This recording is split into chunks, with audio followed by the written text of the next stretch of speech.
ഇങ്ങനെ മഹത്തായ ഒരു സൃഷ്ടി ഉണ്ടെങ്കിൽ ഞാൻ ചോദിക്കട്ടെ, ഞാൻ പറഞ്ഞല്ലോ ഷോർട്ട് ടൈം സങ്കീർത്തനം വായനയിൽ ഓരോ കാര്യങ്ങളും എടുത്തു പറയുവാനായിട്ട് എനിക്ക് സമയമില്ല. ദേവദാസൻ പറഞ്ഞിരിക്കുന്നത് നമ്മുടെ ബ്രെയിനിന്റെ ഫംഗ്ഷൻ മുഴുവൻ ചെയ്യുന്ന ഒരു കമ്പ്യൂട്ടർ ഇന്ന് ആരെങ്കിലും കണ്ടുപിടിക്കാൻ ആഗ്രഹിച്ചാൽ അത് ടെക്സസ് സ്റ്റേറ്റ് മുഴുവൻ വേണമെന്ന് പറയുന്ന കമ്പ്യൂട്ടർ. ഒന്ന് ചിന്തിച്ചു നോക്കിയേ, നമ്മൾ അങ്ങനെ തലയിൽ കൊണ്ട് നടക്കും. അങ്ങനെയാണെങ്കിൽ ഇത്ര ഫങ്ഷൻസ് ചെയ്യുന്ന ഈ ബ്രെയിനെ ഒരു കൊച്ചു ബ്രെയിനായിട്ട് എന്റെ ഈ തലയിൽ തലക്കി വെച്ച് ഈ കാര്യങ്ങളൊക്കെ ചെയ്യിക്കുന്ന എന്റെ ദൈവം എത്ര ഭാഗ്യമാണ്.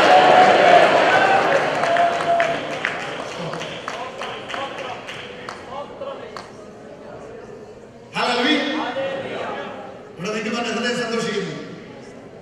നിങ്ങൾ ചിന്തിച്ച് നോക്കിയേ, ഈ സൃഷ്ടി ഇത്ര മഹത്തായതാണെങ്കിൽ ഇതിന്റെ പുറകിലുള്ള സൃഷ്ടിതാവ് എത്ര മഹാനാണ്.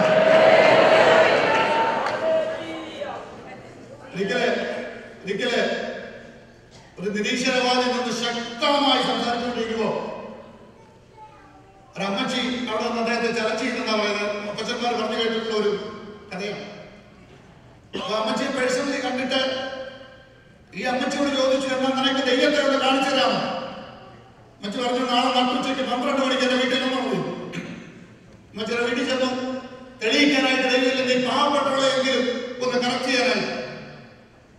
കറക്റ്റ് 12 മണിക്ക് വീട്ടിൽ ചെന്നപ്പോ അമ്മച്ചി ഈ നിരീശ്വരവാദിയായ ശ്രേഷ്ഠനായ ഈ മനുഷ്യനെ വിളിച്ചുകൊണ്ട് പുറത്ത് ചെന്നിട്ട് പറഞ്ഞു, നീ ഒരു കാര്യം ചെയ്യേ, എന്റെ ആകാശത്തേക്ക് നോക്കാൻ.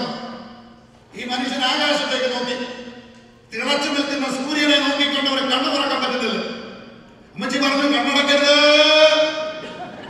ഒരു 2 സെക്കൻഡ് ഒന്ന് നോക്കി നിന്നാൽ 2 മിനിറ്റ് ജസ്റ്റ് ഒരു കുറച്ച് സമയം നോക്കി നമുക്ക് ദൈവത്തെ കാണാം. മനുഷ്യൻ ഒരു നിവർത്തിയില്ല. ഈ മനുഷ്യനെ അകത്തോട്ട് വിളിച്ചോണ്ട് പോയി അമ്മച്ചി പറഞ്ഞു, എടാ പോട്ട, എന്റെ ദൈവത്തിന്റെ സൃഷ്ടിയിലെ ഏറ്റവും ഒരു കൊച്ചു സൃഷ്ടിയായ സൂര്യനെ നോക്കാൻ കണ്ണു പറ്റാത്തവൻ ഇതിനെ സൃഷ്ടിച്ച